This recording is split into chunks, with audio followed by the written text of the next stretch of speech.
This is your WITN Morning News Update on 103.7 WTIB and 94.1 WNBU.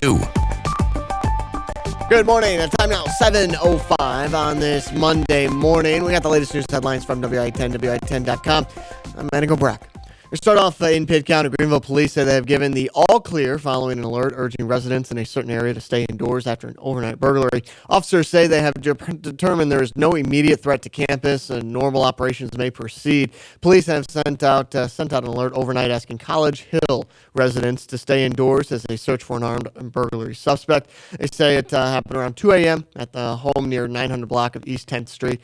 Officers say the victim reported that she heard a noise coming from the garage. When she went to see what it was, and she was then struck in the head by a suspect as she was taken to a hospital in unknown condition. Officers say the suspect is a black male, 6 foot tall, a thick build, armed with a handgun. They say he was last seen running towards College Hill Drive and 10th Street. We'll update you as we get further information from authorities who say this is an active investigation at this time. And I just want to reiterate that they have determined no immediate threat to campus. Normal operations may proceed. One person is displaced after a large fire at a mobile home in Craven County Sunday night. Assistant Fire Marshal Ira Whitford is on scene and tells WITN that a mobile home with add-ons caught fire sometime around 7:30 p.m. A Good Samaritan noticed flames coming from one end of the home and knocked on the other door to alert the occupants. Only one person was home at the time, and he got out unharmed. Unfortunately, the structure has been determined a total loss. And finally, a 72-foot fishing boat homeported in New Bern is sinking off the coast of Massachusetts. The U.S. Coast Guard and local responders rescued 6 people from the boat on Sunday. It was taken on water about 5 miles just off of New Bedford. The Coast Guard said in a press release that the situation began around 9:30 a.m. Sunday when someone aboard the Captain Jeff Scallop boat used a VHF radio to call the Coast Guard sector southeast New England for help. Multiple agencies responded, including a rescue swimmer who deployed from a helicopter with dewatering equipment, which didn't work. When the swimmer realized the effort was futile, he helped all 6 people off the sinking ship and onto a rescue boat. Survivors were taken into New Bedford to be evaluated by awaiting emergency officials. Cause of the sinking is under investigation. Those are the latest headlines from WITN, WITN.com. Time now on this Monday, 7:07. I'm Manning Brack.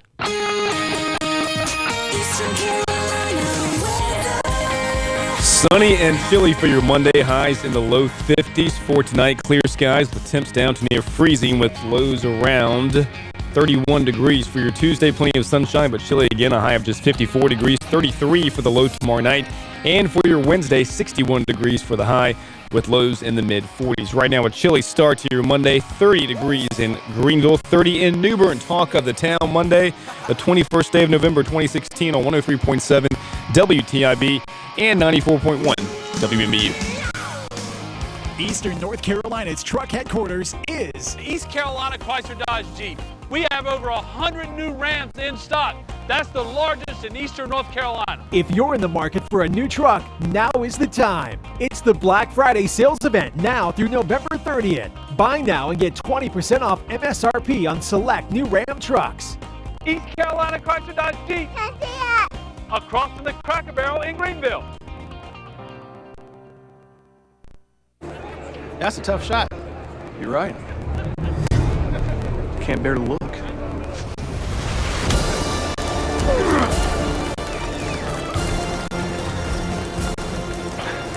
This must be what Luke Kuechly feels like when he takes the field. Man, this is what Kevin must have felt like when he switched that game winner. Look for limited edition Pepsi Panthers cans and packaging in stores now. Pepsi, official soft drink of the Carolina Panthers. Every wireless provider has towers in the city, but U.S. Cellular put towers in places the other guys didn't. So you can video chat at your secret fishing spot or stream way out here. Because U.S. Cellular thinks you deserve a signal that works wherever you are.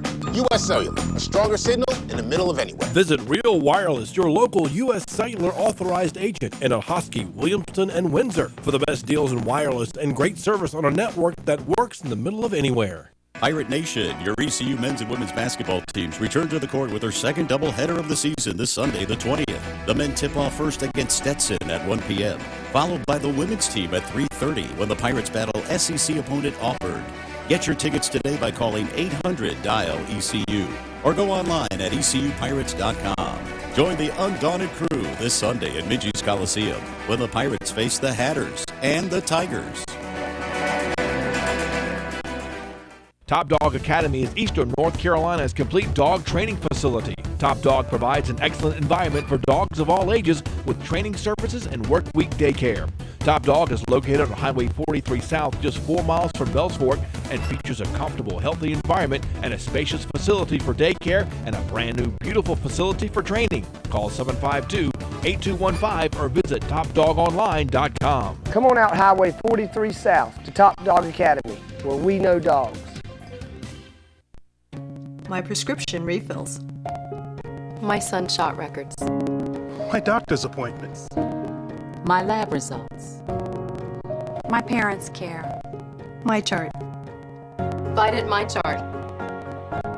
Vidant My Chart is the secure online patient portal that lets you manage your health your way. Visit VidantMyChart.com or call 1-855-MyVidant to learn how you can sign up.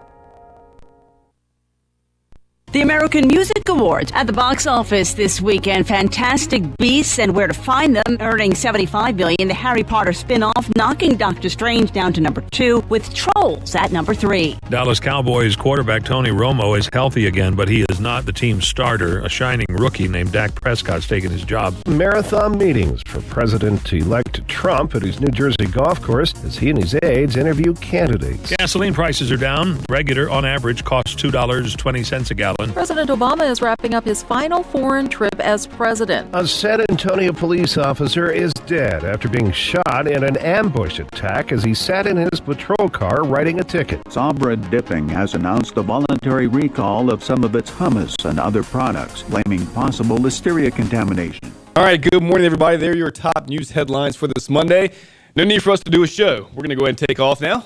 There you go. There's your talk of the town. Good morning. I'm Trent McGee for Henry this morning. Glad to have you with us on Talk of the Town here on 94.3. I was about to say the game. You have your game shit on 103.7 WTIB, 94.1 WMBU cable channel 7, and you can also listen live via the TuneIn radio app or WTIBFM.com. Pleased to be joined again this morning by Josh Graham, sports director for Interbanks Media. Josh, good morning. Good morning, Trent. Hope you had a good weekend. Yeah, it got a little cooler as we noticed, and we can talk about that with this guy, the chief meteorologist for WITN, Matt Engelbrecht. Matt, good morning.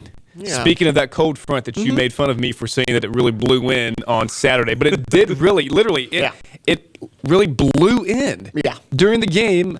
As Josh and I were talking about the second quarter of the game on Saturday, it just blew in. I mean, the rain came in and stayed for about 10, 15 minutes, nothing heavy. But the cold front just literally blew, like you said it would do. It blew right on in. Oh, wow, that's nice of you to say. Yeah, go pat yourself on the back. Hey, no, I'm serious. When people call you out saying, "Oh, what word was this, Matt?" You need to come after people on Twitter. No, you need to. No, it was. Tell people how it is, Matt. The fun part about that is you could actually watch it. Let's see. I remember Thursday you could see the front in the Midwest. On Friday you could see it in Tennessee, and then on Saturday morning. You could watch it, you could track it all the way across North Carolina, eventually in East North Carolina. And we had some strong wind gusts. There's no doubt about that. Some 30-mile-per-hour wind gusts. I'm looking at some of the data here. With some rain, I guess there was also a short burst of rain at Dowdy-Ficklin. That it was. Even Davis Plowman said it was the windiest game he had ever kicked him before, Josh. And it was interesting to see because there were so many popcorn boxes and peanut bags and pizza boxes, cups, water bottles just blowing throughout the stadium during the game. It was a windy game, windy conditions. Made it tough to kick in, tough to throw in, but it didn't seem to phase Navy's ground attack on Saturday. That was a tough loss. Well, to say the least. Let's go ahead and get the ECU Navy conversation out of the way. We're going to go ahead and give Josh the mic here. Josh, take it, and we'll 2-3 minutes. ECU Navy, we're going to get out of the way and then move on. So go ahead. Well, let me ask you: do you want the good or you want the bad? Both. Okay. Well, we know what the good is. Okay, the good, we'll start with that then, is no other than Zay Jones. If you don't know by now, he broke the FBS record set by his former teammate in East Carolina great Justin Hardy. He is now closing in on the single-season record for the single-season FBS record for catches. He needs about 5 or 6 more this Saturday against Temple to earn that. He needs 5 this weekend to get that against Temple. So more than likely going to have that as well. And that weather held off right until Zay Jones broke the record in the second corner on a nice corner route and made the grab. So right after the ceremony and the banner drops, that's when everything went wrong. Literally after the field goal went through for Davis Plowman to make the score 17-7 Pirates, that is when rain started to fall and the already sparsely filled Dowdy Ficklin Stadium boneyard kind of started to dissipate with fans leaving at that point. And after that, you had rain and you had wind, and then you had the Navy ground attack, a 38-0 run for the midshipmen, where the way they run that triple option, I'm still in awe of. Some people call it a bogus offense. I'll tell you what, to recruit that and to run that type of offense at this level and do it well, it's a huge testament to Ken Niumatalolo and to Navy and East Carolina. If you're just looking for the football reason why it didn't work out for them on Saturday, Scotty Montgomery made it pretty clear in saying, personnel-wise on the defensive line, they just didn't have enough guys to match up. If you want proof that they could match up, well, the score was 17-7 East Carolina.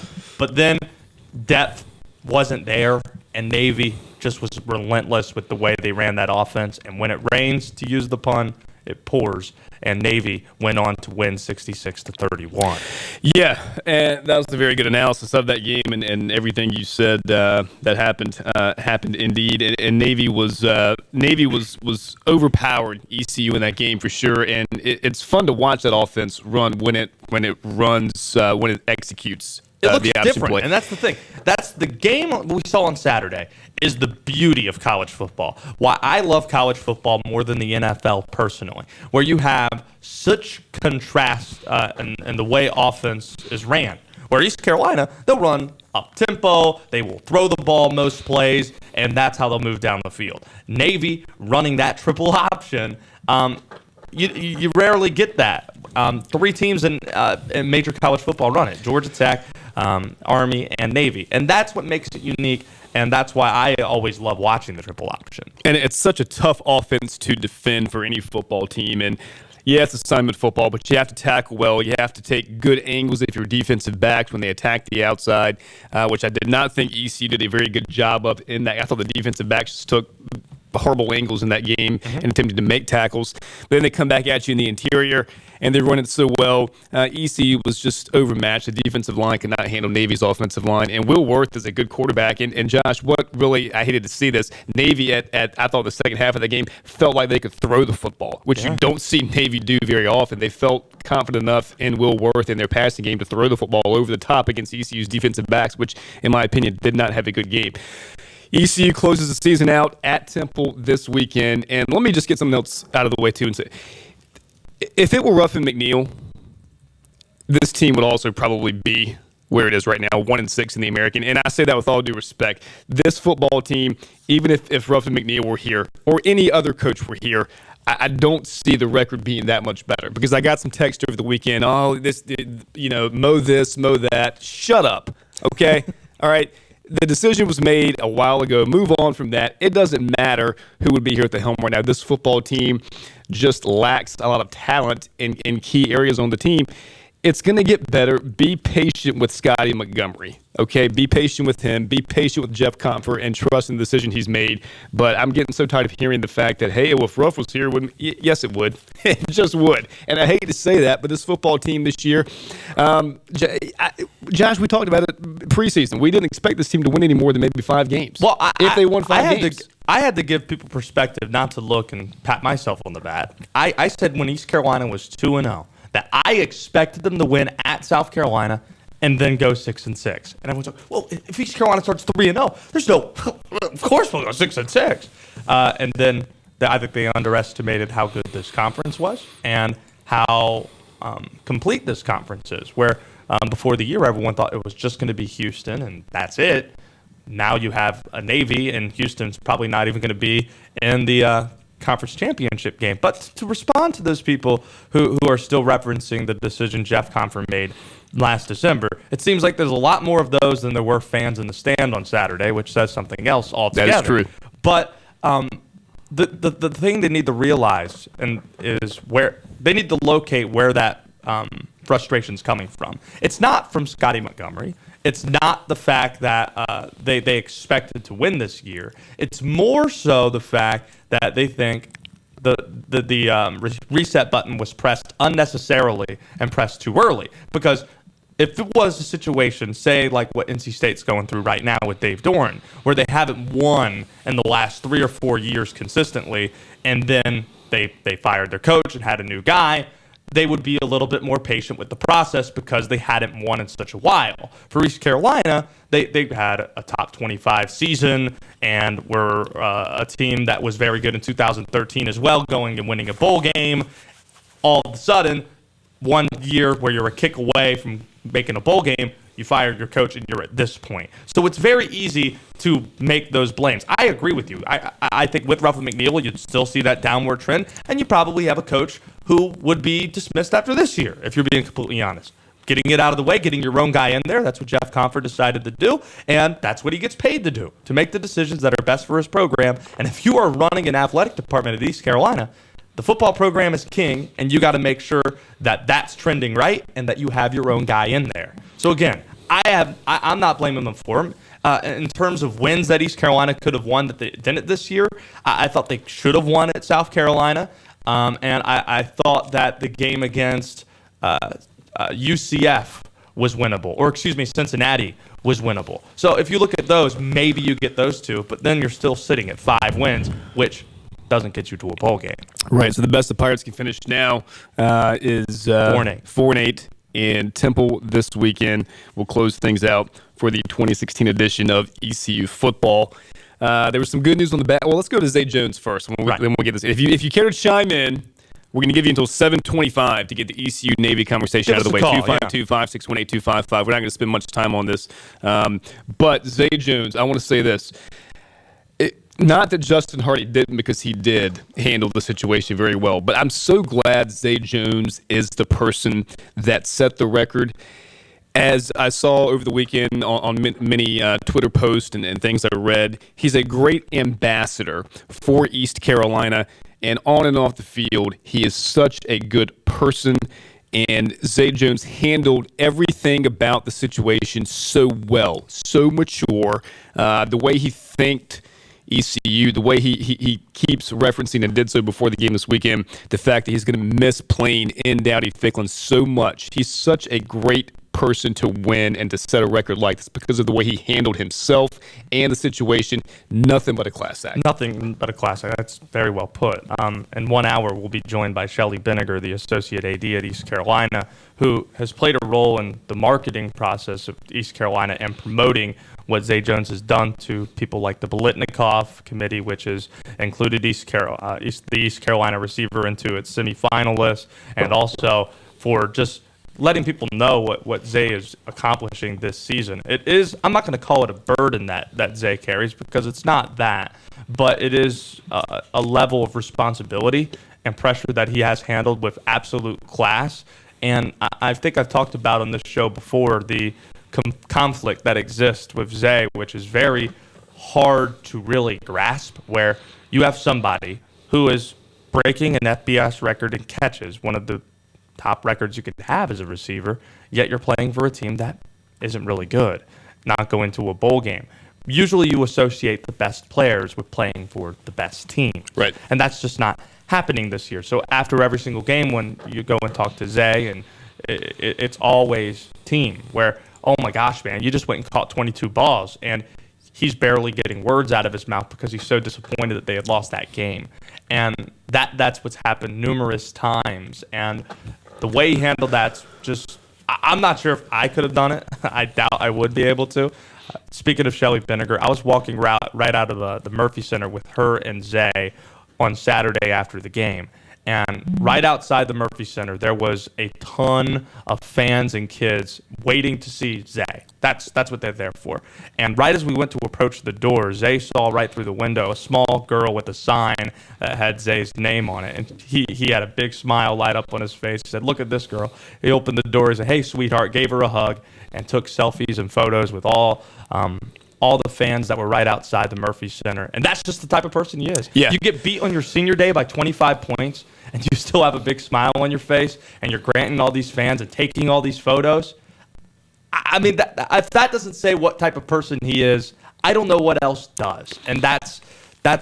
And I covered most of his career here. I remember back when it was him, Davon Grayson, surprising people at practice, and we asked Ruffin McNeil, so you're going to give these guys red shirts? And he snapped back at me and said, if they want a red shirt, they can wear a red shirt to class. These guys are playing. And Zay Jones, I think what he's going to be remembered for is not that he was just great, was that he was great all 4 years. He was. 25 past the hour on this Monday Talk of the Town, and you have to wonder, and Shelley Benninger may know the answer to this question, what they will do, if anything, when Zay Jones, and we expect Zay Jones to also break the record against Temple for the most catches in a single season, if they will do anything at that game. At least make a mention of it, though, over the PA. Yeah. I mean, I don't think they're not going to unveil a banner, don't get me wrong, at Philly, but I think at least make a mention of the fact that Zay Jones will break the all-time record for the most catches in a single season. Glad to be a part of that this weekend. I was glad I was there for that, and let's be honest with you, the very few fans that were there at the game were there to see Zay Jones break that record, and he did just that. And you could tell the Pirates were trying to get that out of the way, as you said they would do early in that game. They were trying to go and get Zay's catches, go ahead and get through that part of the game, because they wanted to focus on Navy, but Navy was just too much for the Pirates again here in 2016. So that's out of the way. Moving on to Temple. That's it. You missed your opportunity to call in if you wanted to talk ECU Navy. We're not going to talk about it anymore. Shelley Benninger will join us here at 8:25. Well, I just, people are still pissed off about, excuse my language, the situation that took place before the season began and with Scotty Montgomery, and I just don't know why. I mean, this football team is, as you said, is with all due respect, they're not the best football team we've seen ECU put on the field. They're just not. And Trayvon Brown might make a bit of a difference. Kurt Benkert may have made somewhat of a difference in the offense. Maybe. Devon Grayson, maybe. But in the interior, Josh, offensive and defensive lines, that's where this football team has struggled this year. This is not what people want to hear, but the problems are so deep that I don't think one recruiting class is even going to fix it. Where you get some junior college kids in there, that's going to bridge the gap all right. And the Pirates will improve next year. You'll notice it because, again, as someone who sees it a little bit behind the scenes, Scotty Montgomery's doing the right things. And he's a tremendous coach who's going to go on to do terrific things, whether it's here at East Carolina or somewhere else. He will. So I guess we're not taking any phone calls on ECU Navy now. But if you want to get in touch with the show. If you want to talk about ECU Navy, Trent will fight you in the street, bare knuckle fist fight style, shirtless. You can do that. Yeah. Just come to our studios and Trent will do that. You like that, Matt? You have to just keep your shirt on.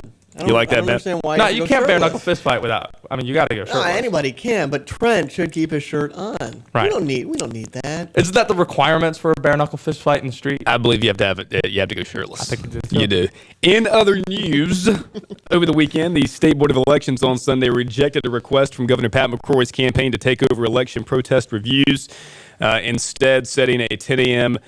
meeting on Tuesday to set guidelines for counties to address the complaints. We talked to Ricky Diaz on Friday, Josh, about Governor McCrory's situation. Right now, the latest tally on the State Board of Elections website has Cooper leading by about 6,000 votes, although the Cooper campaign said on Saturday that its latest count shows that he has an even larger lead than that, and that the lead's grown to 7,900 votes as more are counted. So, as we saw some county votes come in on Friday, it showed that Cooper gained more votes in that process from the nearly 4.7 million votes that were cast.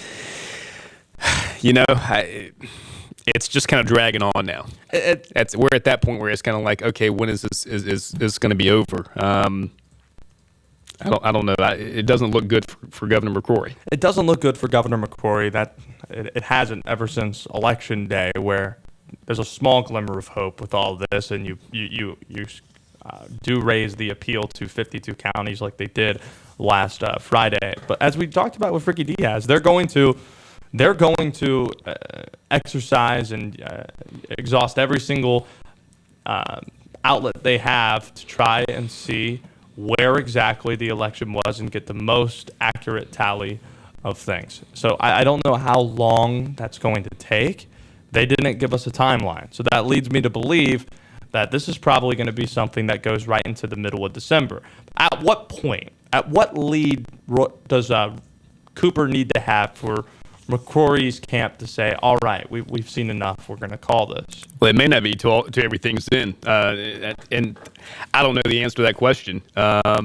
It may come before all of the complaints have been dealt with and handled and turned in from counties across the state, or he may go ahead and choose to concede before then. I'm not exactly sure, but there'll be a meeting tomorrow, so we'll have more information on that here on Talk of the Town as we continue to follow this story. Nationally, it was a sad story that took place in San Antonio with the police officer that was ambushed.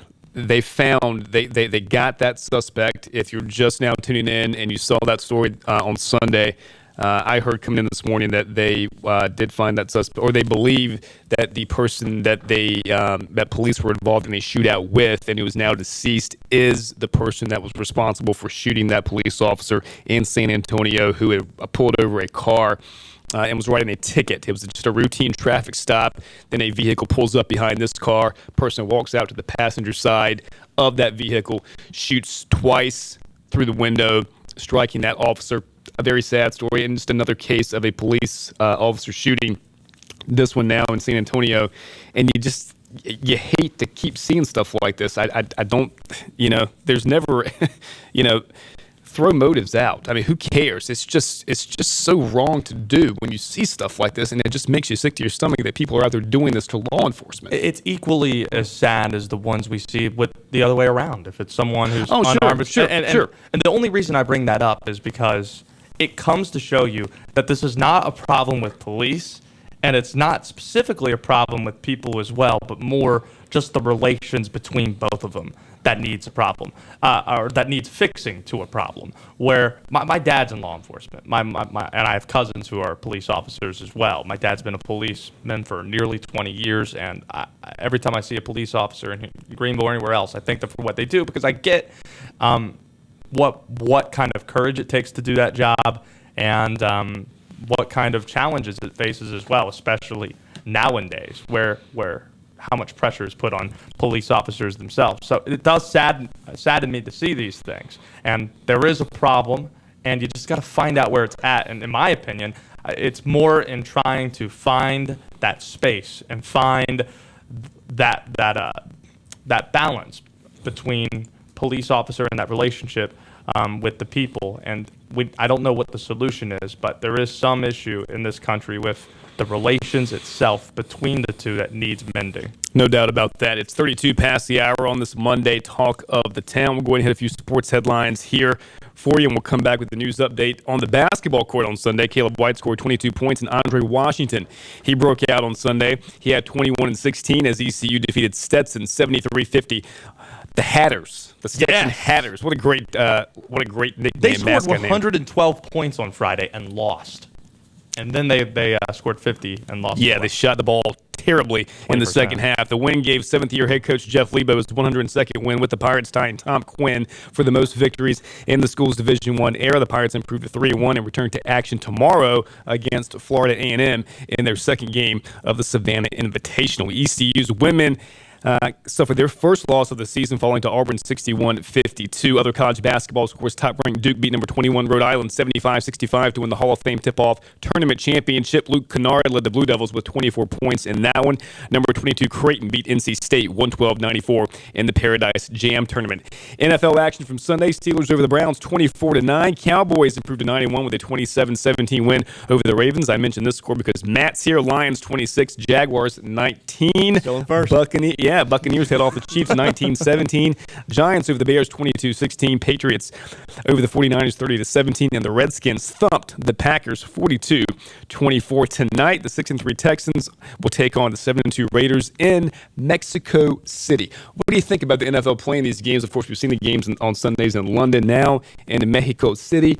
Look at you. Culture, Trent McKee. Mexico. It makes more sense than playing in London, if you're being completely honest. I mean, same time zones.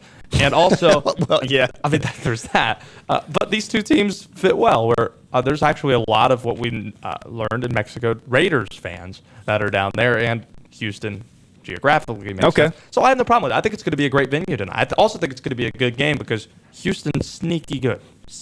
Yeah, they are. And on the track, Jimmy Johnson tied Richard Petty and Dale Earnhardt with a record 7 NASCAR championships with his win Sunday night at Homestead Miami Speedway. We'll take a timeout, come back. Matt Engelbrecht with the latest news headlines from WITN and more on this Monday Talk of the Town. Stay with us. We're setting prices way back at Greenville Toyota. Camrys, not $20,000, just $16,900. That's Camrys. Fallback price, $16,900. Plus, get our advantage during the Fallback Savings event at Greenville Toyota, where our volume saves you money. Every wireless provider has towers in the city, but US Cellular put towers in places the other guys didn't. So you can video chat at your secret fishing spot or stream way out here. Because US Cellular thinks you deserve a signal that works wherever you are. US Cellular, a stronger signal in the middle of anywhere. Visit Real Wireless, your local U.S. Cellular authorized agent in Ahoskie, Williamston, and Windsor for the best deals in wireless and great service on a network that works in the middle of anywhere.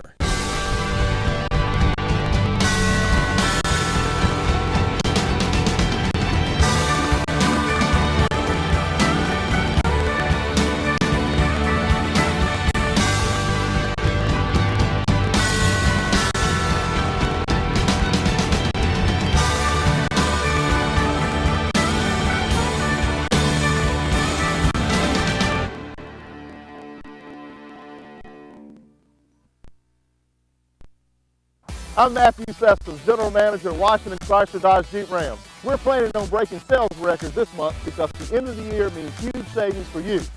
Our customers are very important to us, and we are striving to be Eastern North Carolina's best in sales and service. Stop in and see us at our Black Friday event. Get 20% off select new Chrysler, Dodge, Jeep, and Ram trucks at the all-new Washington Chrysler Dodge Jeep Ram and WashingtonChrysler.com. My sunshot records.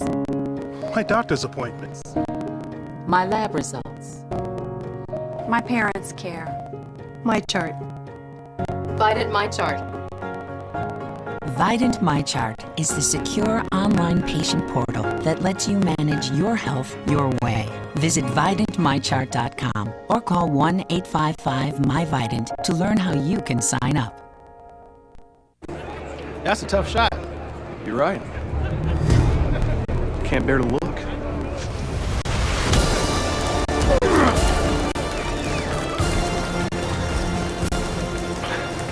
This must be what Luke Kuechly feels like when he takes the field. Man, this is what Kevin must have felt like when he switched that game winner.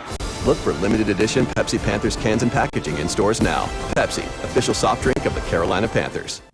We're setting prices way back at Greenville Toyota. Camrys, not $20,000, just $16,900. That's Camrys. Fallback price, $16,900. Plus, get our advantage during the Fallback Savings event at Greenville Toyota, where our volume saves you money. This is your WITN Morning News Update on 103.7 WTIB and 94.1 WNBU. Good morning. Time now 7:38 on this Monday morning. We'll double check that weather forecast here for just a second. First, latest news headlines from WITN, WITN.com. I'm Matt Engelbrecht. Greenville police say they have given the all clear following an alert urging residents in a certain area to stay indoors after an overnight burglary. We go to Pitt County. Officers say they have determined there is no immediate threat to campus. Normal operations may proceed. Police had sent out an alert overnight asking College Hill residents to stay indoors as they search for an armed burglary suspect. They say the burglary happened around at 2 a.m. at a home near the 900 block of East 10th Street. Officers say the victim reported that she heard a noise coming from the garage. She went to see what it was and then was struck in the head by the suspect. She was taken to the hospital in unknown condition. Officers say the suspect is a black male, 6 foot tall, thick build, armed with a handgun. They say he was last seen running east towards College Hill Drive and 10th Street. We'll update you more as we get further information from authorities who say this is an active investigation. But just to go ahead and put out there once again, officers have determined there's no immediate threat to campus. Normal operations may proceed. In other news, one person is displaced after a large fire at a mobile home in Craven County Sunday night. Assistant Fire Marshal Ira Woodford is on the scene and tells WITN that a mobile home with add-ons caught fire sometime around 7:30 p.m. A Good Samaritan noticed flames coming from one end of the home and knocked on the door to alert the occupants. Only one person was home at the time, and he got out unharmed. Unfortunately, the structure has been determined a total loss. The victim is staying with family tonight, and we're told the American Red Cross has stepped in to help. Foul play is not suspected at this time, though the cause of the fire remains undetermined. And finally, a 72-foot fishing boat home ported in New Bern is sinking off the coast of Massachusetts. The U.S. Coast Guard and local responders rescued 6 people from the boat on Sunday. It was taken on water about 5 miles off of New Bedford. The Coast Guard said in a press release that the situation began around 9:30 a.m. on Sunday when someone aboard the Captain Jeff Scallop boat used a VHF radio to call the Coast Guard Sector Southeast New England for help. Multiple agencies responded, including a rescue swimmer who deployed from a helicopter with dewatering equipment, which didn't work. When the swimmer realized the effort was futile, he helped all 6 off the ship and onto a rescue boat. The survivors were taken into New Bedford and to be evaluated by waiting emergency service personnel. There were no reported injuries. We'll, of course, get you up to date on the latest situation there later on this afternoon. Those are the latest news headlines from WI10, WI10.com. Time now on this Monday, 7:40, actually 7:41. I'm Manning Brack.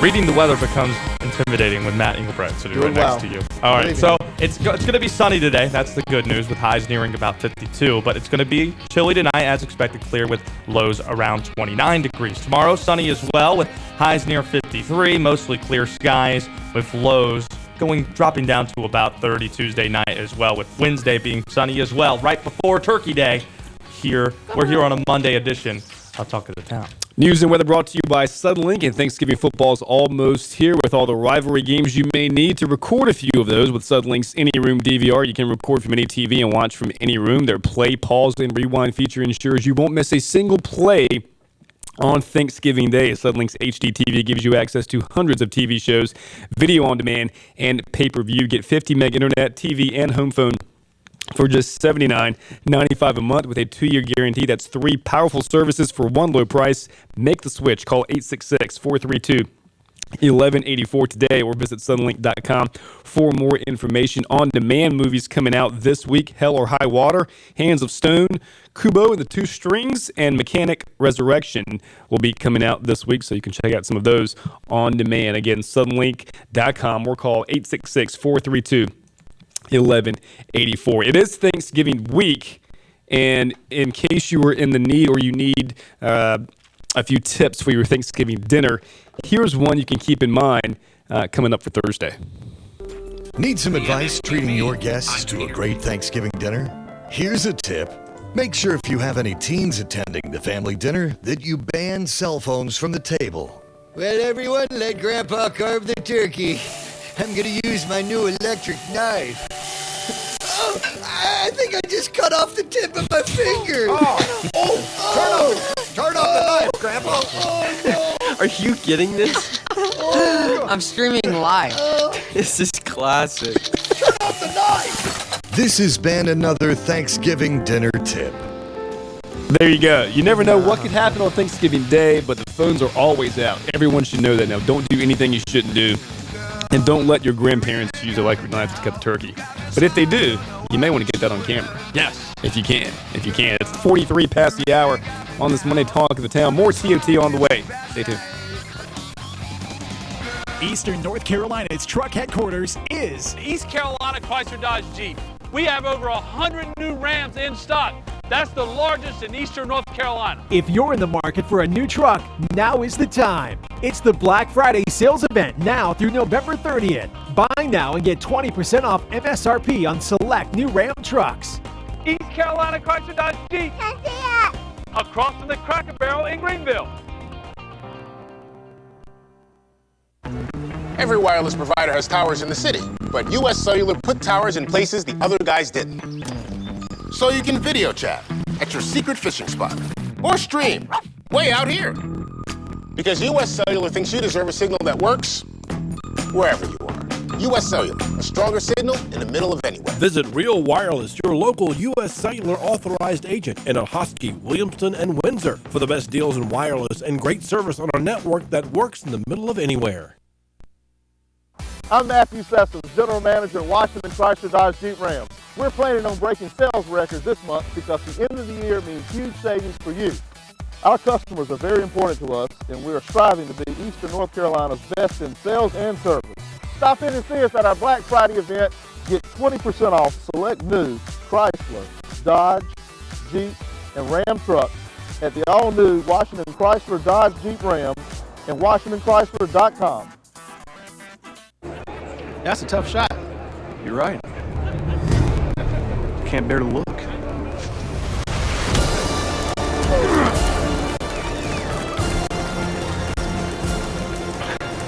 This must be what Luke Kuechly feels like when he takes the field. Man, this is what Kevin must have felt like when he switched that game winner. Look for limited edition Pepsi Panthers cans and packaging in stores now. Pepsi, official soft drink of the Carolina Panthers. My prescription refills. My son shot records. My doctor's appointments. My lab results.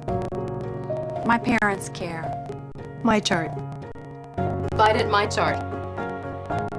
Vidant MyChart is the secure online patient portal that lets you manage your health your way. Visit VidantMyChart.com or call 1-855-MyVidant to learn how you can sign up. Top Dog Academy is Eastern North Carolina's complete dog training facility. Top Dog provides an excellent environment for dogs of all ages with training services and workweek daycare. Top Dog is located on Highway 43 South, just 4 miles from Bells Fork, and features a comfortable, healthy environment and a spacious facility for daycare and a brand new, beautiful facility for training. Call 752-8215 or visit TopDogOnline.com. Come on out Highway 43 South to Top Dog Academy, where we know dogs.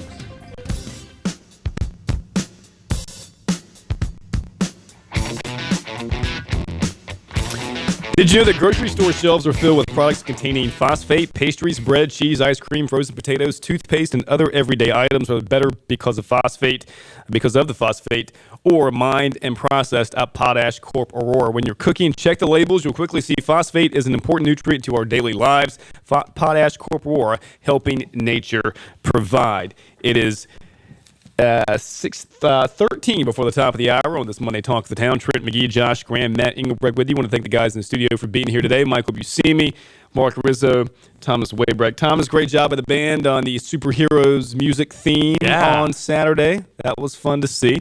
I'm not sure if I knew any of the songs, but I enjoyed the halftime performance, so thank you for that. Are you a big superhero guy, Thomas? Not insanely, but I mean, I definitely follow the Marvel Cinematic Universe. I was about to say, how many movies that make up the Avengers have you seen? I've seen the original and the Age of Ultron. Fair enough. See, I haven't seen any of the movies that even make it up. None of the Avengers. I haven't seen any of the Iron Man. None of that. Yeah.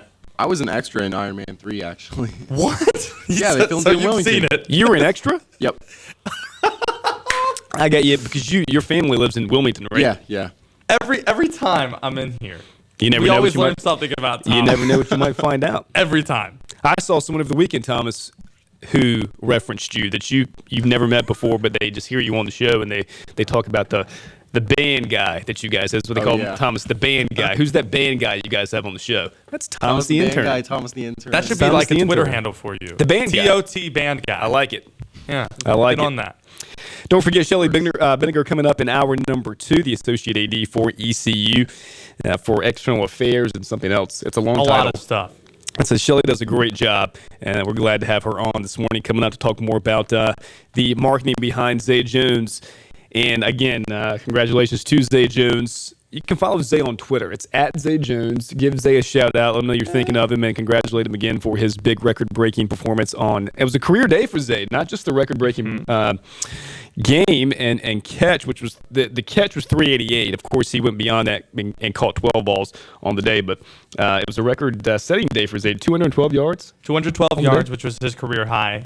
Zay Jones 7 on Twitter. Zay Jones 7. So, but you at least have basketball to turn to when football's struggling, or as we've learned during our break, that Matt Engelbrecht, when ECU's struggling, you turn to another sport. Oh, yeah, it's always on the back burner, but you can't play this on the back burner because the ice would end up melting. Curling, big curling fans. Who's playing right now? They're doing the European Championships going on over in Europe right now. So We have had this conversation a few times in the past with Matt. We know that Matt is a big curling fan. Yeah. Matt may be the only curling fan you'll ever meet in Greenville, if not the entire East Coast. They have a curling club opened up about a year and a half ago in Raleigh. Are you? Is good? that right? Have you played? I'm all right. Yeah, I can put it in the. What's the key to being good at curling? Practice and precision. You want to chuck it, but you can't. You can't just throw the rock down the ice because it's going to go all the way over. So you have to have a certain touch. Is the thing heavy? The thing that you push? Yes, it's like 60 pounds. And the people with the broom. The broom. That plays. That's a lot. But here's the bigger question. Yeah. Oh, there's a bigger question. Are curlers athletes? Yes. Whoa. Come on, man. Are curlers athletes? You went there. You know what, Trent? If it's an Olympic sport, I mean, come on. We're doing come on, man. TOT. Come on. Building exercise, team building exercise at the Raleigh Curling Club on a Sunday, and you'll go ahead and figure it out yourself. You'll come in on Monday and be like, "Why is my groin so sore? He is upset. Why is my arm sore? It's too heavy." Okay. That's I was just asking the question. Well, that wasn't a good question. I wasn't saying they weren't. I was asking, are they? His eyes are darting at you with the most venom I've ever seen. So, I'm a big curling fan. We'll need to get up to. I guess. Yeah. So people aren't foolish about it. When Do you people go talk to the about bar the to sport, watch curling? So what? Do you go to the bar to watch curling? No, they usually don't have it on. I But was when you about to say. request it, they just start laughing at you. It's like, all right, come on. All right. You're kidding, right? Curling Yeah. Night in America is on NBC Sports. What's going on? Curling Night in America is not the name of it. Get out No, of they here. do. Yeah. They call it Curling Night in Curling America. Night in America. Come on, man. On NBC Sports. Yep. I love this. Yeah. 9 before the top of the hour. It's Talk of the Town. It's the curling edition of Talk of the Town. Matt, well, it was good to see that ECU police have given the all clear on that news story you had about the overnight robbery on College. Well, not on College Hill. It happened around the 900 block of East 10th Street around 2 a.m. this morning, but the suspect ran towards College Hill.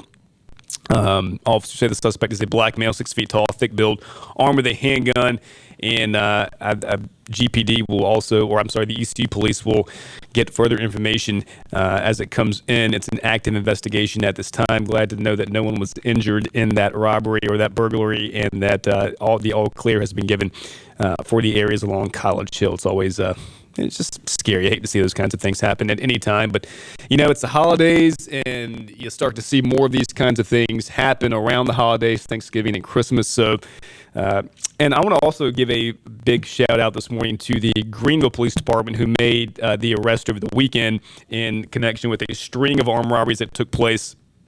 The 26-year-old Antonio Bright of Grifton, they got him. He was arrested in connection to the November 5th armed robbery on DuPont Circle, and he was approaching residents outside their homes as they exited their cars and robbed them at gunpoint, and actually ran into someone just before November the 5th who had heard about this, and that was such a scary scene for residents of Greenville and anywhere in Pitt County. So I'm glad that they were able to catch that guy on Sunday, or may have been Saturday. But great job by the GPD, great investigative work there to catch that person, that suspect as well. Again, Shelly Bendiger coming up in hour number 2. Trent McGee, Josh Graham, Matt Engelbrecht here with you on this Monday TOT. It's Thanksgiving week, and I want to remind you, tomorrow we're going to play our Guess the Movie Line contest and do the Genius Quiz on Wednesday, and we have a special Thanksgiving message coming your way on Wednesday. We're not going to be doing a show Thursday, no Thanksgiving Day show, and we're not going to be doing a show on Black Friday.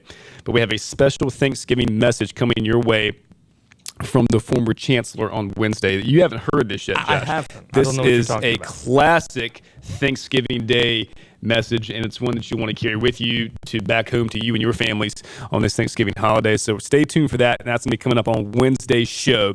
It is the ultimate Thanksgiving message from the former chancellor, and that will be coming up on Wednesday. It will make you laugh for days. It is a great piece. After a lot of what we've seen these couple of weeks, having something to laugh about is good. Absolutely, that's it is. for sure. Especially with the way some people carry on Thanksgiving. There's 3 things that have been happening the last couple of weeks, Trent, that I can't stand. 3 things. Okay. 1, what the heck is on your face right now? I mean, the beard thing. Do you typically grow beards? No. Okay, so that's what I'm talking about. Yeah, we know why. Yeah. Where people don't typically grow beards this time of year. That's number 1. We'll maybe revisit that in a second. Number 2, people who play Christmas music right now. Oh, it's on. Yeah. No. Christmas music should be played starting Friday. And while we're at it, going to number 3, speaking of Friday, it's called Black Friday for a reason. I'm glad a lot of these businesses aren't opening up at 10 p.m. on Thursday or 11 o'clock on Thursday. No, if you want the good deals, you wake up at 4:30. You wake up at 5. You go through the crowds. You risk your life where you might get barreled over by some people who are trying to get, the newest Kanye CD or whatever kids are buying nowadays. I don't know. So Black Friday. Those are the 3 things that have made me upset the last couple of weeks. So is your beard supposed to have holes in it, or is it just? Yeah.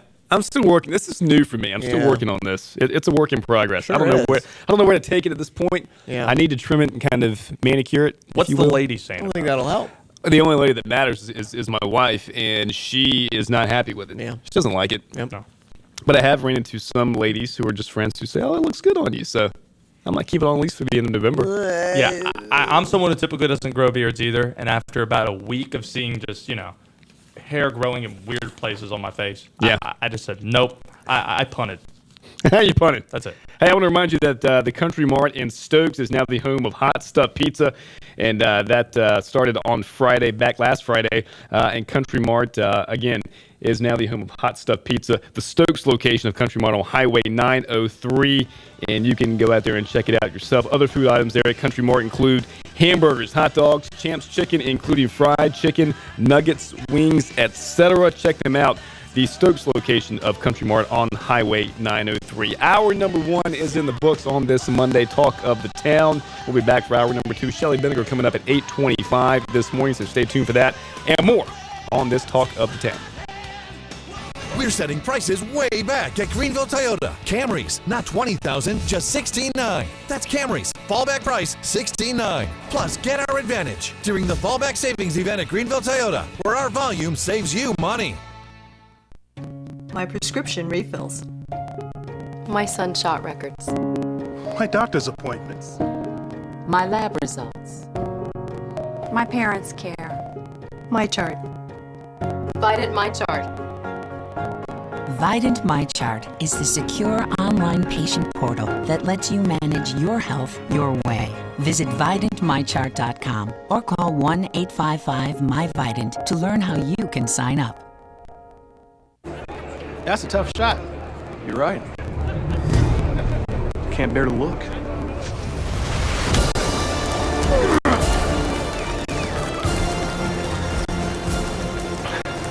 This must be what Luke Kuechly feels like when he takes the field.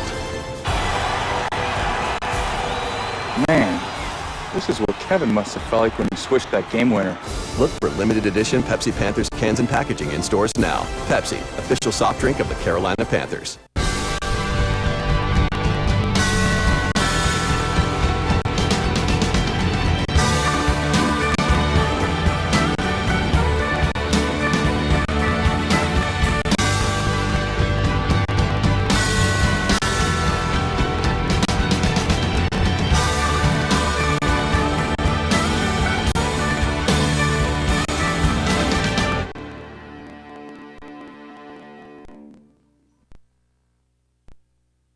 I'm Matthew Sessoms, General Manager at Washington Chrysler Dodge Jeep Ram. We're planning on breaking sales records this month because the end of the year means huge savings for you. Our customers are very important to us, and we are striving to be Eastern North Carolina's best in sales and service. Stop in and see us at our Black Friday event.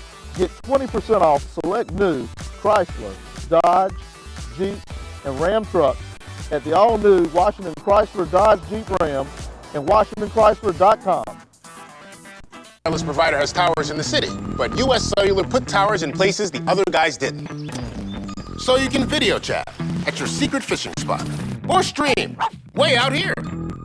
Because U.S. Cellular thinks you deserve a signal that works wherever you are. U.S. Cellular, a stronger signal in the middle of anywhere. Visit Real Wireless, your local U.S. Cellular authorized agent in Ahoskie, Williamston, and Windsor for the best deals in wireless and great service on a network that works in the middle of anywhere. We're setting prices way back at Greenville Toyota. Camrys, not $20,000, just $16,900. That's Camrys. Fallback price, $16,900. Plus, get our advantage during the Fallback Savings event at Greenville Toyota, where our volume saves you money.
Who are you? The greatest radio talk show host ever. Wake up! This is a wake-up call of the... We're almost ready to go live. Town. It's time for that radio show everyone loves. Ready to party. Start the party. Party over here. Welcome into the show. Catch Talk of the Town live on 103.7 WTIB and 94.1 WNBU. Cable 7 in Greenville and worldwide at WTIBFM.com. This is your home for local and community information, news, politics, sports, all the info you need to start your day. Now here's the host for Talk of the Town, Henry Hinton. Hour number 2 on this Monday Talk of the Town. Trent McGee in for Henry this morning. Josh Graham, Matt Engelbrecht here alongside me. Michael Buscemi, Mark Rizzo, Thomas Waybrecht in the studio. Glad to have you with us here on this Monday TOT at 103.7 WTIB, 94.1 WNBU, and cable channel 7 if you're watching at home. You can also check the replay out this afternoon from 5 to 6 and from 10 to 11 tonight. I hear a lot of people say, hey, I watched you on TV at 10 o'clock last night. And I always say, why? You must have been really tired and bored with yourself to watch us at 10 o'clock, but I'm glad that you do. They're like, no, I love it. I'm like, oh, you're being kind. But we do appreciate you watching and listening every day. I want to mention this before we get into hour number 2 here. If you're trying to sell your home, don't you want to work with an agent that guarantees to sell your home and who are also the official realtors of the East Carolina Pirates? In fact, they are the Red Zone sponsor for ECU football. Don't you want to work with an agent that guarantees to sell your home and that has buyers lined up? The solution, the agents of Ty Realty Group list it, sell it, and move on with Ty Realty Group and their new 99-day guarantee. Ty Realty Group will guarantee to sell your home in 99 days or they put their paycheck on the line and sell it for free. How many other agents are willing to put their money where their mouth is? Sold in 99 days or it's free. And don't forget, Tire Property Management is also looking for great rental properties. Working with Ty Realty Group doesn't obligate you to anything. If they aren't doing their job, they will let you out of the contract free and clear. But don't worry, because no one ever does, because they sell their homes for top dollar. Call the only agents I would call if I had to sell my home. Call Ty Realty Group today at 758-HOME. That's 758-4663 or 99free or online at 99orfree.com. That's 99orfree.com. Josh, good to see you. How are you? It's good to see you too, Trent. So, a lot going on here. There's a lot going on. We're less than 3 or 4 days away from Thanksgiving. And, I mean, we could take whatever conversation here on Talk of the Town any direction we want. It's that time of year where there's so much going on with politics. There's so much going on with sports and here locally. I mean, where do you want to go? I mean, that's... Yeah, there's we can go in a many different directions here in hour number 2. I think we can for the next few days here. Don't forget, no show Thursday, no show Friday. And we're going to have a special Thanksgiving message for you coming up on Wednesday with the former chancellor here on Talk of the Town. Shelley Benninger will be coming up here in hour number 2 about 8:25, so stay tuned for that. It was a big weekend for Zay Jones. ECU not on the better end of a football game over the weekend. Navy with a 66-31 thumping of the Pirates. ECU closes out their regular season this weekend on the road at Temple. What time is that game? Temple's 7:30. 7:30. Late kickoff. I say late kickoff. I think I'm doing the post-game show on 94.3 for that game, so I'll have to be up late that night. Well, you could still call me. I'll be up. Good. That's good Rest enough. assured, and John Jansen on our sister And a station, great job by 94.3. you on Friday doing the Farmville Central East Bladen game, though it did not go in favor of the Jaguars. You did a great job with that broadcast. But Rose did win. They're moving on to the second round. You can hear second-round action of J.H. Rose's march toward another state championship appearance coming up on Friday, the second round of the playoffs. And I saw who Rose had, and I actually... They beat Person. I know they beat Person, but who they have this... I have no idea who they have. I saw it earlier, but we'll get that for you before we get off the air today. Patrick Johnson on the call. 7 o'clock airtime, 7:30 kickoff. Second round football playoff coverage with the J.H. Rose Rampants on 94.3 The Game. Matt Engelbrecht is here with your WIT News headlines. Matt, good morning. How are you? Doing well, thanks. Big cold front came in this weekend. We talked about this in hour number 1. It literally blew itself in. It was chilly, so it was going to be chilly. How's Thanksgiving Day going to be? That's all we care about right now. Yeah, I just posted on about that over my Facebook page. Upper 60s on the way for Thanksgiving, the day of. But then a cold front's going to come through, take us back down to the 50s. Back down to the 50s, okay. Okay. I always ask you this every year around this time because I know you know because you can predict the future because you're a meteorologist. And a magician, sure. Yeah.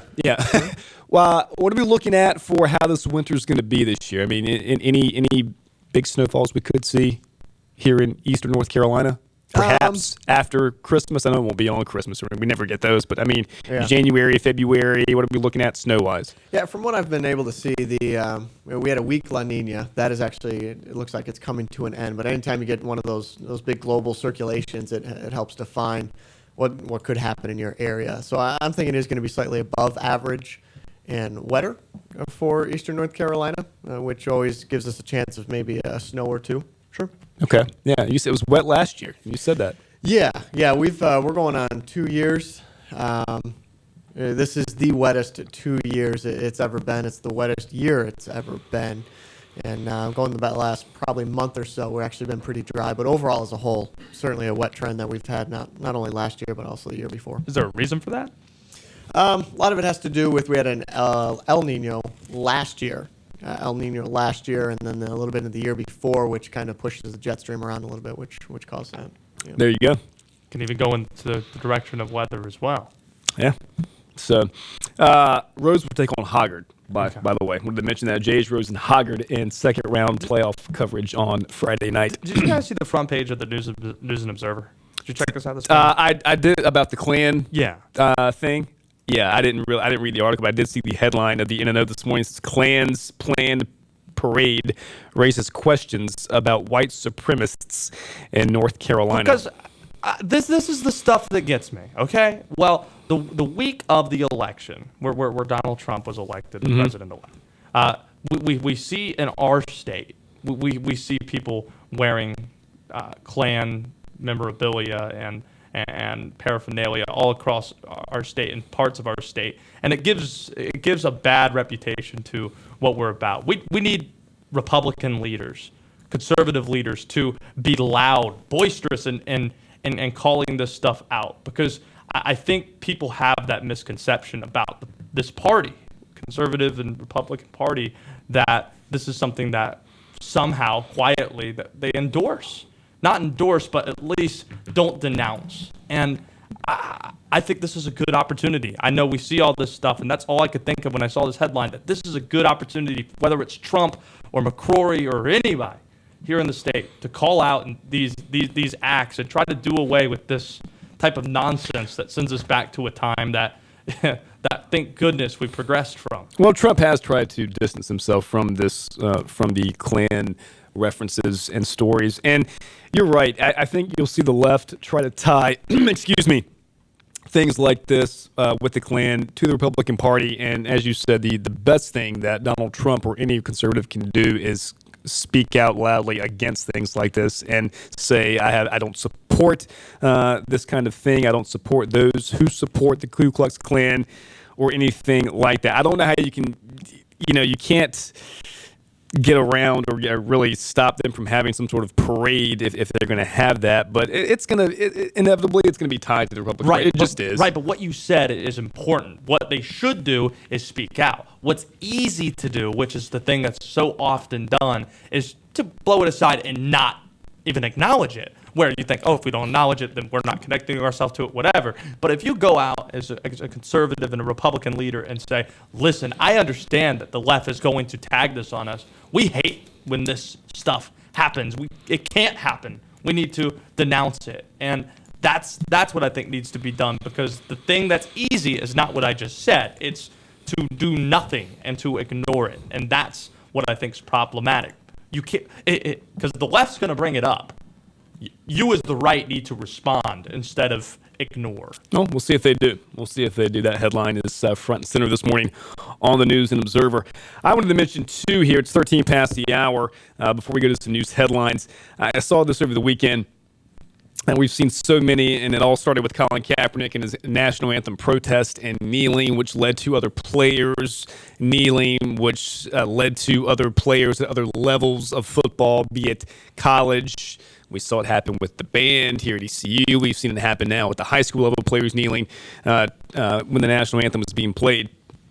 Before Kent State's men's basketball home opener this week, if you haven't seen this was a different take or a different approach to the whole racial unity national anthem thing that we have seen going on now for the past couple of months. Before the game, members of the Kent State basketball team went into the stands and they invited members of the audience of a different race from that particular player. So if it was a white person, he would invite a black person or an Asian person down, and vice versa if the person was white, down to center court, and they stood together during the national anthem to raise awareness about racial unity. That is, haven't seen that, and it was something that was supported by Kent State. It was something that the players came up with themselves. It wasn't a Kent State decision. It was a Kent State basketball team decision to do this. It's certainly a different, a different approach to the national anthem protest, if you will, and a show of racial unity, an approach that I can deal with in this situation. I can deal with and accept. This was something good to do. Yeah, it was a good thing. And I think conversations about this have taken place, and I think that's important, but also with how things like this could be handled. You mentioned Kent State. This is the Kent State basketball issue. We're going to have Shelly Vinegar on here in about 10 minutes. I know for a fact behind those doors that conversations between coaches, between administrators and players, band members and whatever have taken place for how to act properly and how to conduct themselves. Not telling them what they have to do because, again, you do have certain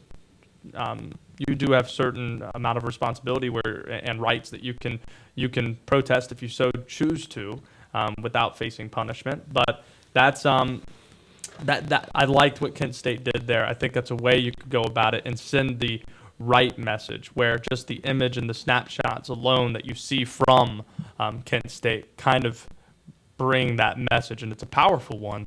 Of unity during the anthem. I think you said it best with what you just said about the right way to display and show the right message by doing something like this. We'll see other teams follow suit in doing anything like this. Hopefully there will be no more kneeling. I came out totally against the kneeling of anybody during the national anthem.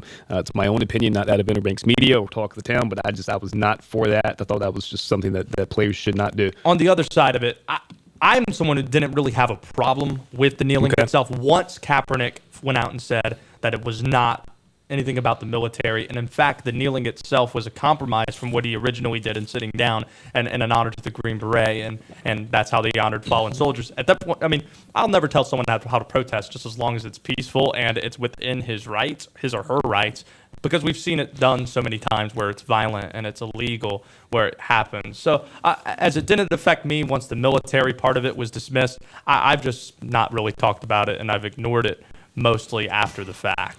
17 past the hour on this Monday Talk of the Town. When we come back, Mac Engelbrecht, the chief meteorologist for WITN, he's going to play the role of news guy and have your news headlines coming up for you after this timeout. It's 18 past the hour. Eastern North Carolina's truck headquarters is East Carolina Chrysler Dodge Jeep. We have over 100 new Rams in stock.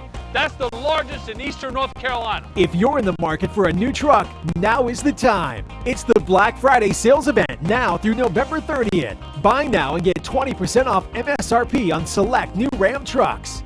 East Carolina Chrysler Dodge Jeep. Across from the Cracker Barrel in Greenville. That's a tough shot. You're right. Can't bear to look.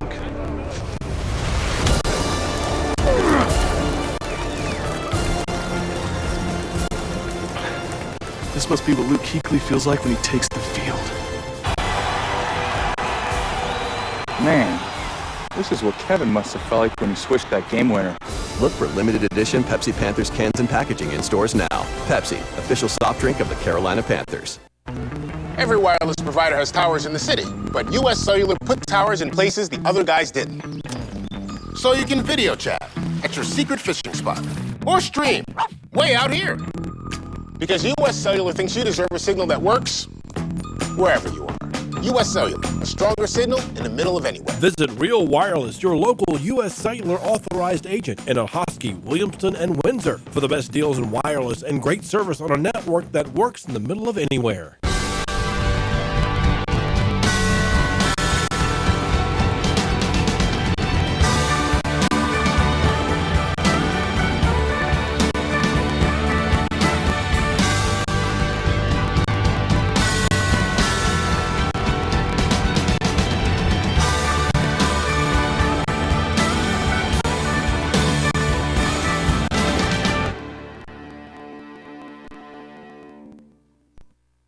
Top Dog Academy is Eastern North Carolina's complete dog training facility. Top Dog provides an excellent environment for dogs of all ages with training services and work week daycare.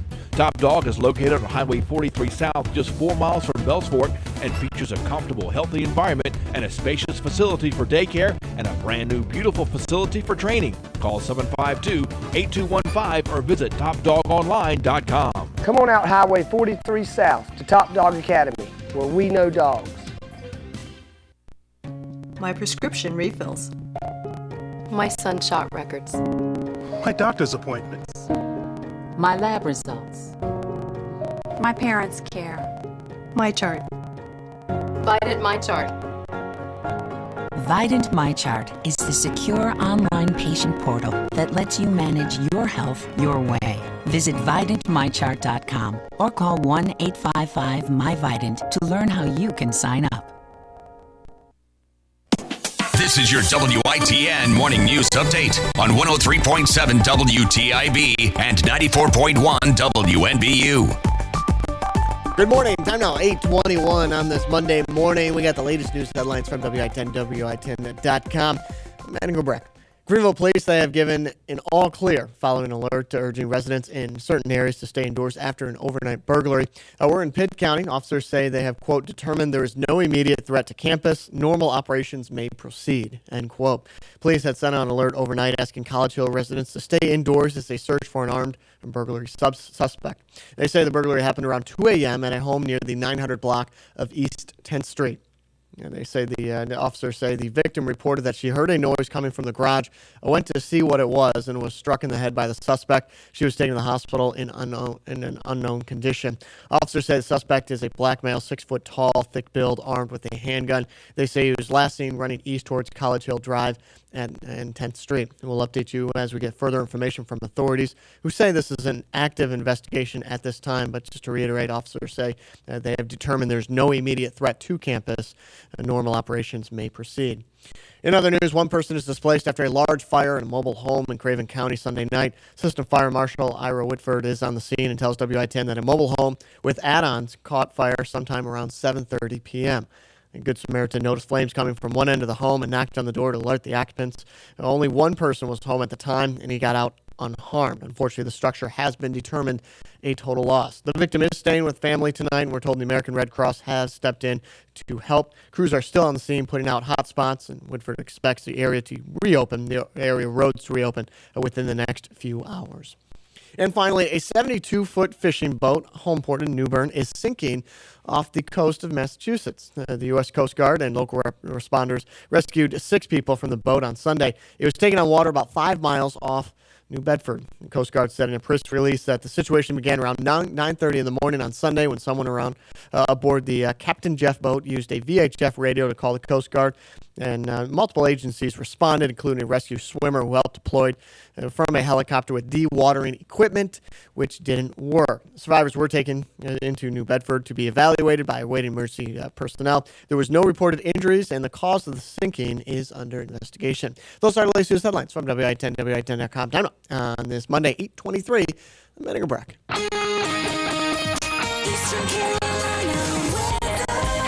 Okay, sunny and cold today. Highs nearing 52, but tonight, make sure you have a jacket if you're out. Clear, lows around 29 degrees. Tomorrow, it'll be sunny as well with highs nearing about 53 degrees. The night clear as well, lows around 30. Wednesday, right before your Thanksgiving, mostly sunny with highs near 59 degrees. Mostly cloudy at night on Wednesday. And as Matt said, highs around 66 on Thanksgiving, so that's good to hear.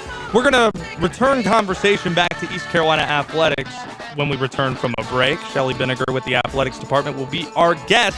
You're tuned in to a Monday edition of Talk of the Town on 103.7 WTIB, 94.1 WNBU. We're setting prices way back at Greenville Toyota. Camrys, not $20,000, just $16,900. That's Camrys, fallback price $16,900. Plus, get our advantage during the fallback savings event at Greenville Toyota, where our volume saves you money. Every wireless provider has towers in the city, but U.S. Cellular put towers in places the other guys didn't. So you can video chat at your secret fishing spot or stream way out here. Because U.S. Cellular thinks you deserve a signal that works wherever you are. U.S. Cellular, a stronger signal in the middle of anywhere. Visit Real Wireless, your local U.S. Cellular authorized agent in Ahoskie, Williamston, and Windsor for the best deals in wireless and great service on a network that works in the middle of anywhere.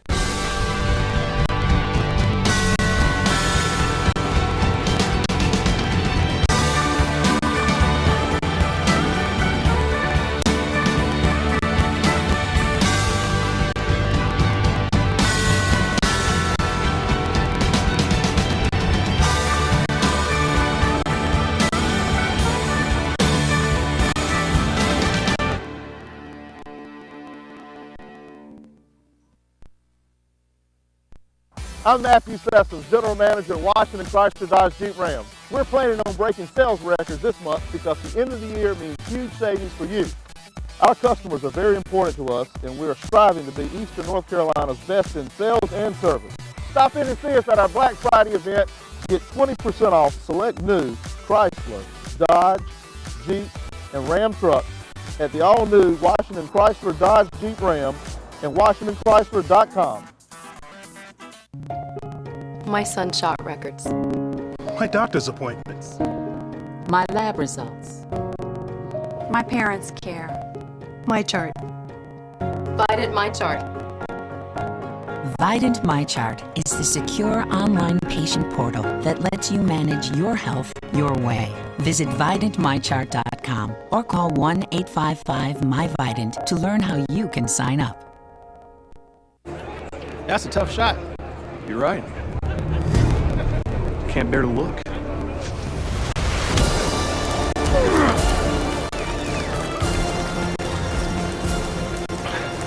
This must be what Luke Kuechly feels like when he takes the field. Man, this is what Kevin must have felt like when he switched that game winner. Look for limited edition Pepsi Panthers cans and packaging in stores now. Pepsi, official soft drink of the Carolina Panthers. We're setting prices way back at Greenville Toyota. Camrys, not $20,000, just $16,900. That's Camrys, fallback price $16,900. Plus, get our advantage during the fallback savings event at Greenville Toyota, where our volume saves you money.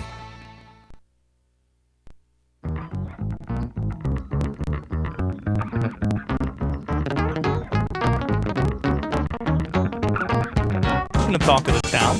However, and wherever you are joining us, whether you're watching on cable channel 7 or on your radio dial 103.7 WTIB or 94.1 WNBU, so glad you're along with us. Trent's out of here, so they've given me the control of the ship. I'm trying not to steer it into, the iceberg, even though it's been a little cold this morning. But we have a special guest in studio here, where we're being joined now by the Associate AD at East Carolina, Shelly Vinegar. Shelly, how are you? I'm good. How are you? I'm doing well. So a lot of people were talking about football, and it's not all bad, even though East Carolina is 3-8 because Zay Jones finally broke the record that everyone's been talking about the last couple of weeks. So I want to go behind the scenes on this, though. Yeah. Where you have, for the second consecutive, two of the last 3 years, a banner drop on the Murphy Center where Justin Hardy broke the FBS receptions record and Zay Jones did as well. We saw that at the Murphy Center on Saturday. What goes behind the scenes in preparing something like this and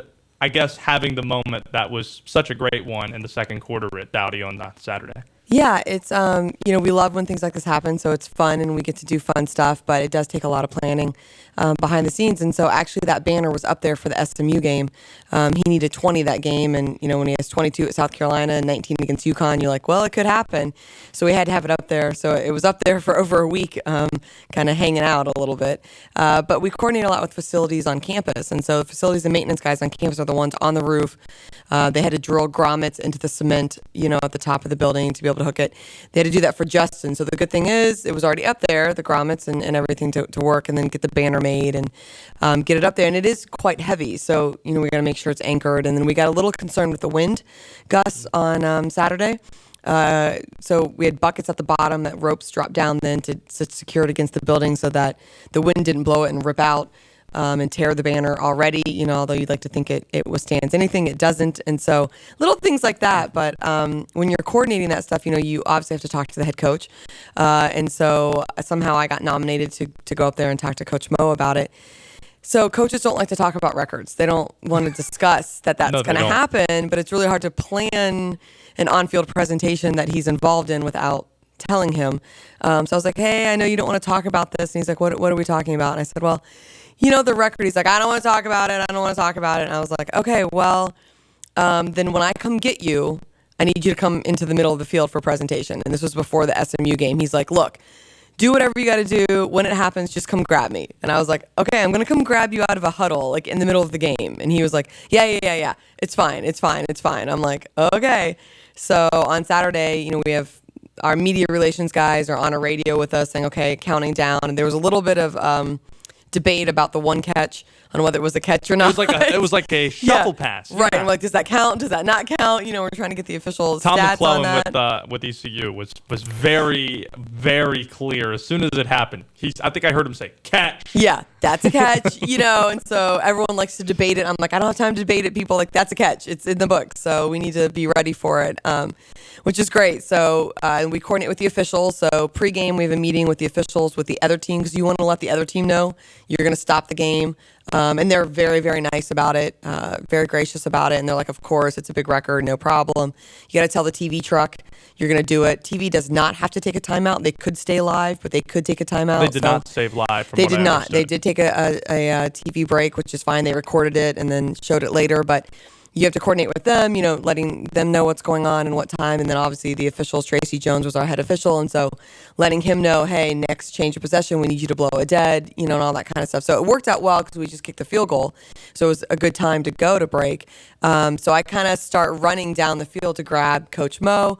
And so he's talking to players, and I just kind of grab him, and he looks at me like this panic look, like, what? And I'm like, it's time. And he was like, okay.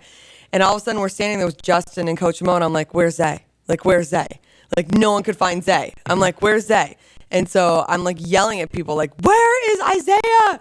And he's like back there in the team huddle, I'm like, hello, we forgot the most important person. So grabbed Zay, got him out there, and really sweet moment. Zay's just such a good guy. Justin, great guy. Coach Mo, great. And all three of them got a little choked up out there. I'm not afraid to say it. I'm sure they don't want me to, but standing out there and seeing them that close, I think it was a really, really special moment for them. But yeah, a lot of coordination, and then radioing with the guys at the top, like hold, drop the banner, and doing that kind of stuff. So it's fun. I'd love to do it more.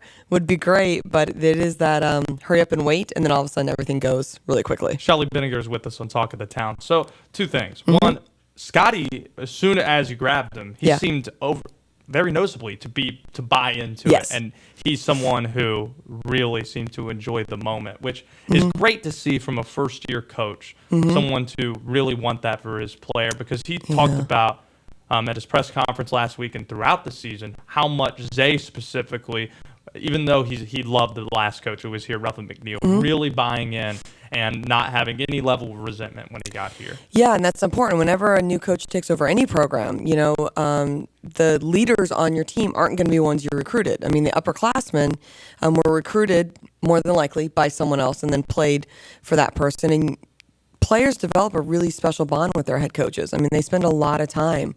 And so when there's a coaching transition, it's very difficult on the student athletes. You don't like to have coaching transitions unless you absolutely have to, because it's difficult on them. And so Zay just absolutely bought in. I mean, he took it as, it's over and done with. I have a new head coach. There's no point in thinking about the what ifs and what could happen. If I want to be successful, I need to get on board here. And I had a lot of one-on-one conversations with Coach Mo in the early stages, and they became very close.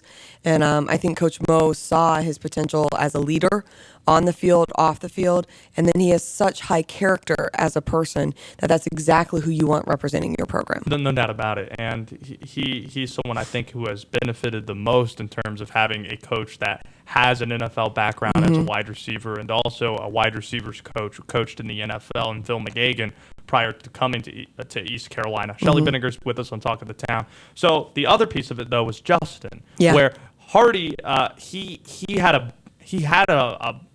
was when they originally scheduled this game against Navy, he was not going to be here because they Falcons had a game. Yeah. But he was planning to come this week, the 19th, and then the game got scheduled for this date, and he's here because the Falcons had an open date.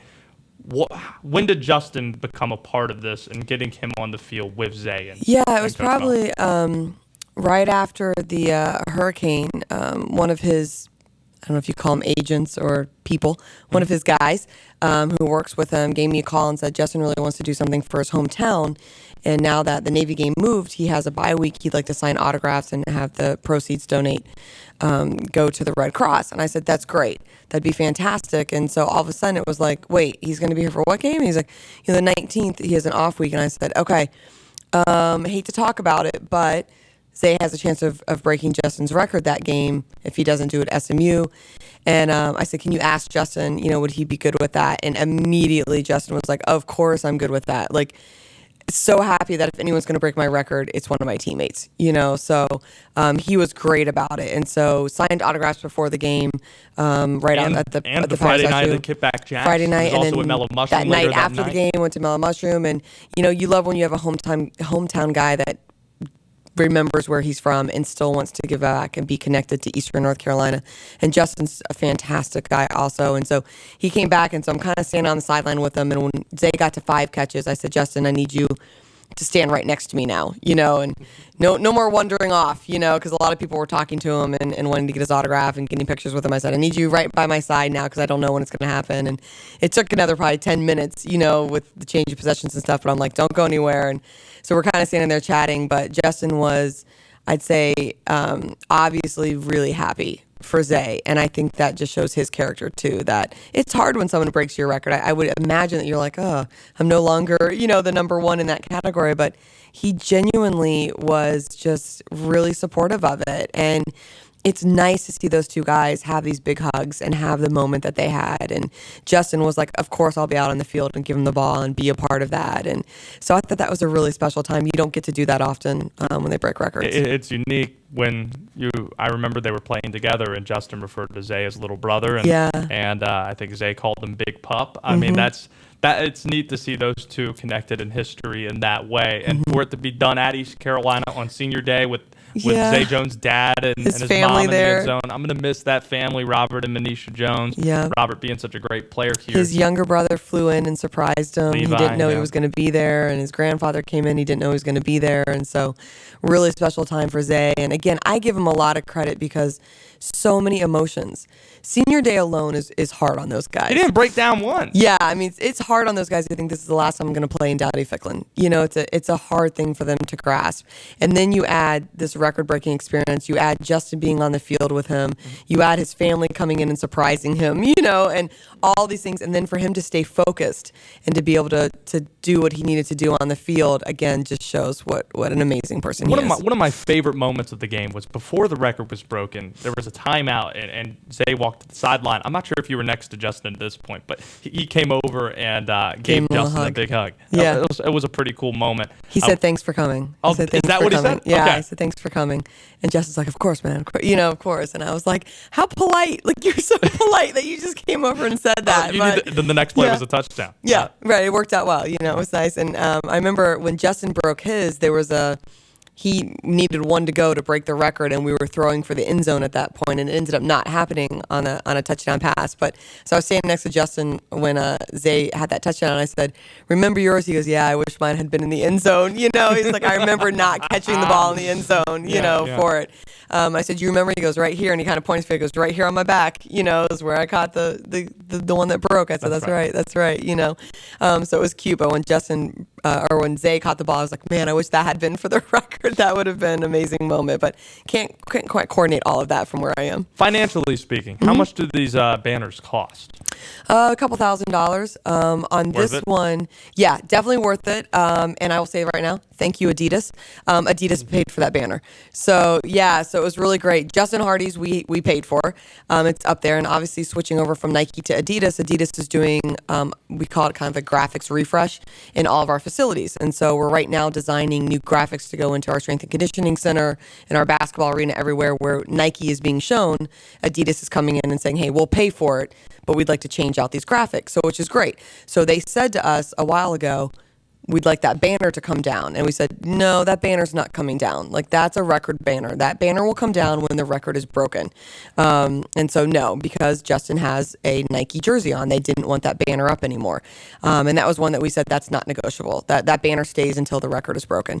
So as we got closer, we called him back and said, hey, that record's going to be broken by our guy. So, and they said, we'll pay for the banner. We're like, we'll pay for the banner. We said, great, thank you so much. So Adidas paid for that banner, which was awesome. And that helped us out financially, which was great. Now they have a big Adidas logo that is going to be, hung on the banner. So little things like that. But, and then we will be giving Justin's banner to Justin. So he gets his banner. Yeah. And from what we were talking about, you're going to give it to Justin, but what you think he's going to do with it is maybe keep it here in Eastern North Carolina. Yeah, he's talked about giving it to his high school. So he's going to call them and reach out to them and see if they would like it. It's very large. It's a huge. Very large banner. So having a place where that can hang, you don't have a whole lot of facilities that can take that. So hopefully they have some place. But Justin said, yeah, I'll take it. NCAA doesn't allow us to donate to high schools, but we can donate to Justin. And then what Justin does with it is up to Justin. Can we talk about some of the bogus NCAA rules? Sure. Please. Sure, there's a whole book of them. Like last week. Yeah. I mean, we know what happened with Caleb White, where Mm-hmm. he didn't even know what happened with, I guess, a booster who was trying to be nice and gave some tickets to his parents for a football game. And all of a sudden, a game that East Carolina could win at Charlotte becomes very tough to do so when you don't have your leading scorer. Yeah.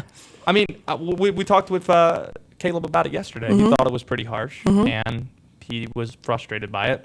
As an athletics department, how frustrated were you about it? It's frustrating. It's really frustrating on both sides.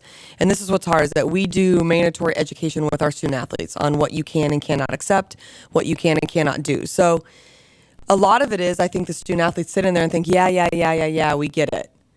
But what they don't get is when it happens, then they're not thinking, oh, this could be a violation. But if they don't know about it, it's still a violation? Well, they're supposed to know.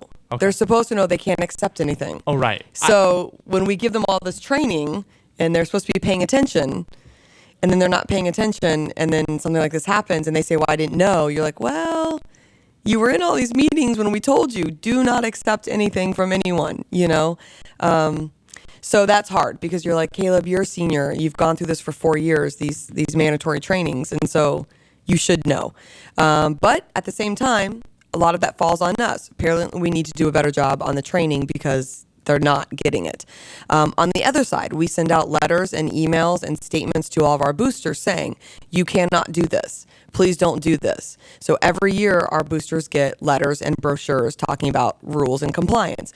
Well, apparently that booster not paying attention, not thinking about it. And so it's really hard for us because we cannot watch a student athlete or a booster 24 hours a day, 7 days a week. We're just not around all the time to say to them, hey, that's not okay.